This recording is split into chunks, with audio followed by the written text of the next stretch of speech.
দিনে আমি একটি কাজ করতে চাই এই বাংলাদেশের মানুষের জন্য। বিশেষ করে গ্রাম থেকে শুরু করব এই কাজটি।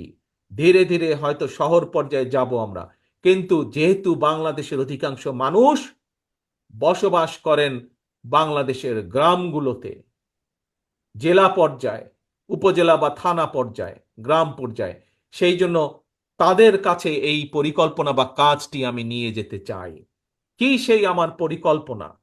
আমার পরিকল্পনাটি হচ্ছে প্রত্যেকটি পরিবারের জন্য, মানুষ নয়, পরিবার হিসাবে আমরা বাংলাদেশে কতগুলো পরিবার আছে সেই পরিবারগুলোকে আমরা নির্দিষ্ট করব এবং প্রতি পরিবারকে আমরা রাষ্ট্রের পক্ষ থেকে একটি ফ্যামিলি কার্ড দিব।